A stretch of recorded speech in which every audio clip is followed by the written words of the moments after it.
Stress మరియు over thinking ఫెర్టిలిటీని ఎలా ప్రభావితం చేస్తాయో తెలుసా? మనం ఎప్పుడు టెన్షన్లో, ఆందోళనలో ఉంటే శరీరం, ఇది సరైన టైం కాదు అని భావిస్తుంది.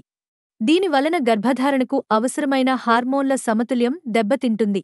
స్ట్రెస్ వల్ల కోర్టిసాల్ అనే హార్మోన్ పెరుగుతుంది. ఇది మహిళల్లో ఓవ్యులేషన్, పురుషుల్లో స్పెర్మ్ ప్రొడక్షన్ను తగ్గిస్తుంది. మహిళల్లో పీరియడ్స్ అసమానంగా రావడం, ఓవ్యులేషన్ ఆలస్యం కావడం, గర్భం దాల్చే అవకాశాలు తగ్గిపోవడం సాధారణం. పురుషుల్లో స్పెర్మ్ కౌంట్, మోటిలిటీ తగ్గిపోవడం, స్పెర్మ్ క్వాలిటీ బలహీనమవడం జరుగుతుంది. అదనంగా, స్ట్రెస్ వల్ల నిద్రలేమి, ఆహార అలవాట్ల మార్పు, మరియు ఇంటిమసీ తగ్గిపోవడం, ఇవన్నీ ఫెర్టిలిటీని మరింత తగ్గిస్తాయి. కానీ మంచి విషయం ఏమిటంటే యోగా, ధ్యానం, సరైన నిద్ర, పాజిటివ్ ఆలోచనలు ఇవన్నీ మన హార్మోన్లను మళ్లీ బ్యాలెన్స్ చేస్తాయి. మనసు ప్రశాంతంగా ఉంటేనే కొత్త జీవితాన్ని సృష్టించే శక్తి ఉంటుంది. ఇలాంటి మరెన్నో ఆసక్తికరమైన సమాచారం కోసం మా ఛానల్ను సబ్స్క్రైబ్ చేసుకోండి.